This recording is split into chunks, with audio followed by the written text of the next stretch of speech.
স্বামী স্ত্রীর সম্পর্ক নষ্ট হয় মেয়েদের তিনটি ভুল করার কারণে। এই ভুল থেকে আমাদেরকে দূরে সরে আসতে হবে, এমনকি তাদের ডিভোর্স হয়ে যায়, তালাক পর্যন্ত চলে যায় এই তিনটি ভুলের কারণে। এই ভুল থেকে নারীদেরকে দূরে সরে আসতে হবে। নাম্বার 1, 1 নাম্বার হচ্ছে নারীদের অতিরিক্ত জেদ। অতিরিক্ত জেদ যে সমস্ত নারীদের রয়েছে তারা কিন্তু স্বামীর সাথে ভালো ব্যবহার করে না, স্বামীর সাথে অতিরিক্ত জেদ দেখায়, অতিরিক্ত রাগ করে। খবরদার, আপনার স্বামীর সাথে অতিরিক্ত রাগ দেখাবেন না। নবীজি সাল্লাল্লাহু আলাইহি ওয়াসাল্লাম এটাকে নিষেধ করে দিয়েছেন। কোন স্ত্রী যদি জানতো তার স্বামীকে কতটুকু ব্যবহার করতে হবে, তার সাথে কতটুকু ভালো ব্যবহার করতে হবে, তাহলে কোনোদিন কোন স্ত্রী তার মুখ তুলে স্বামীর সাথে কথা বলতো না, এতটা ভদ্রতার সাথে কথা বলতো।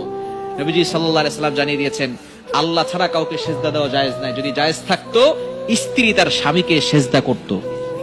যেহেতু আল্লাহ তাআলা ছাড়া কাউকে সেজদা করা জায়েজ নাই, এই জন্য স্বামীকে সেজদা দিবে না। তাহলে একটু চিন্তা করে দেখেন স্বামীকে কতটা শ্রদ্ধা করতে বলা হয়েছে, কতটা আনুগত্য করতে বলা হয়েছে, কতটা খেদমত করতে বলা হয়েছে। এজন্য 1 নাম্বার হচ্ছে অতিরিক্ত রাগ, অতিরিক্ত জেদ দেখানো যাবে না। নাম্বার 2, দ্বিতীয় নাম্বার হচ্ছে বেশি বেশি করে স্বামীর সাথে তর্ক করা। অনেক স্ত্রী আছে স্বামীর সাথে তর্ক করে, এটা কখনো করবেন না। স্বামীর সাথে যে সমস্ত স্ত্রীরা ঝগড়া করে, তর্ক করে, স্বামীকে মানসিক ভাবে চাপ দেয়, সেই সমস্ত স্ত্রীরা বেশি দিন সংসার করতে পারে না। নবীজি সাল্লাল্লাহু আলাইহি ওয়াসাল্লাম এই বিষয়ে সতর্ক করে দিয়েছেন, আপনার স্বামীকে মানসিক চাপ দিবেন না। আপনার স্বামী আপনার কাছে হচ্ছে মূল পরিচয়। আপনার স্বামী যদি না থাকে তাহলে আপনি বুঝবেন দুনিয়াটা কতটা কষ্টের হয়। যে সমস্ত নারীদের স্বামী নাই, ডিভোর্স হয়ে গেছে, তালাক হয়ে গেছে, মাঝে মধ্যে তাদের কাছে যাবেন, তাদের সাথে কথা বলবেন, তখন তাদের মুখ থেকে শুনবেন দুনিয়াটা তাদের কাছে কতটা বোঝা হয়ে গেছে। সে তার বাবা মার কাছে পর্যন্ত বোঝা হয়ে যায়। যদি আপনার স্বামী না থাকে আপনার বাবা মার কাছে আপনি বোঝা হয়ে যাবেন। আপনার ভাই বোন তো দূরের কথা, বাবা মা যারা আপনাকে লালন পালন করেছে, যেই মা আপনাকে পেটে ধরেছে, সেই মা পর্যন্ত আপনাকে দূর দূর করে তাড়িয়ে দিবে। আমাদের কাছে ফোন দিয়ে এক মেয়ে কিছুদিন আগে বলতেছে যে হুজুর, আমার মা, যেই মা আমার সংসার নষ্ট করে দিচ্ছে, সেই মা এখন আমাকে ঘর থেকে বের করে দিচ্ছে। সুতরাং কেউ আপনাকে পরিচয় দিতে চাইবে না।